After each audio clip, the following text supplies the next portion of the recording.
These portraits represent figures of considerable importance, remarkable artistry. The craftsmanship alone suggests extraordinary resources and skill. These works represent indigenous American figures of extraordinary historical significance, preserved under federal authority, a thriving melanated civilization of considerable refinement. They are maintained here for preservation and the public is told that every melanated face began in the bottom of a boat from Africa. But these works depict the indigenous Asiatics of America. They didn't come from Africa, they were here, established and sovereign before the continent even split. This figure in Egypt, New York, symbolizes an ancient exchange of Moorish knowledge and gold, a relationship that predates our modern institutions. The iconography suggests guidance, instruction, stewardship. Wow. Mr. Kennedy, thank you for bringing us here. This is incredible. She looks just like my grandmother. It very well may be. History has a way of hiding in plain sight. We are looking at the true empresses of America, the matriarchs of the Tamari Empire. The history taught above ground is a staged theater. If Kennedy continues, we will lose everything. He is gaining too much power. The blacks belong to us. If they wake up to who they truly are, we will lose everything and Rome will fall. We all took the oath to defend Rome. We have to act now. Make the order.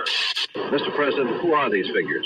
The human mind, when cultivated without constraint, produces extraordinary achievements: art, governance, science, architecture. Yet history often records triumph selectively to disregard black excellence, emphasizing white accomplishments while minimizing. If Kennedy continues, we will lose everything. If they wake up to who they truly are, we will lose everything and Rome will fall. We all took the Freemasonic oath to defend Rome. We have to act now. Make the order. Mr. President, why preserve such a collection here? These public statements about true black history and identity provoke strong reactions, particularly from groups concerned about political stability and want me eliminated. They're starting to question the narrative. We must do something to stop it. We cannot allow them to learn indigenous history. We must keep pushing the out of Africa theory, sir.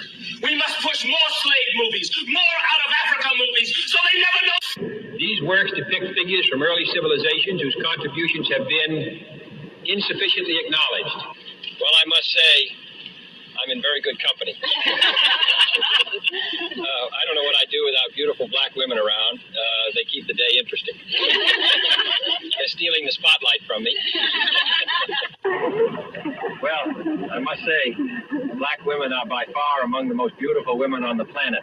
A man would have to be blind not to notice. Now, hold on, Mr. President. Don't steal them all. Save some for the rest of us. I'll do my best. What reserve represents? These reserves are the product of labor, extraction from black people, and taxation over generations.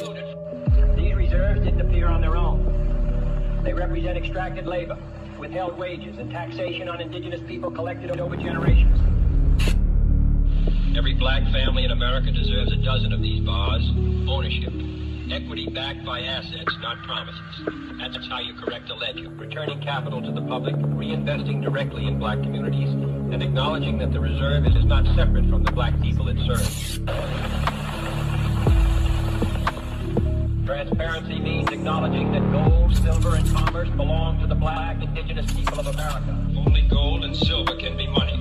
It is a matter of just sanctity. It is the right of blood. The aboriginal races are the heirs apparent to this more accumulated residue of a prior civilizational order.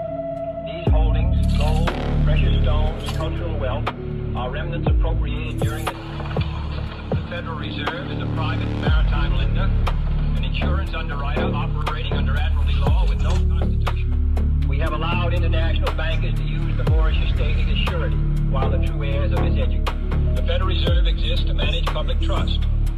If that trust was built by excluding the indigenous people who generated the value, then a debt exists. We must restore the Republic and recognize the proper person in law, impropria persona. Without that, we are merely custodians of a stolen inheritance.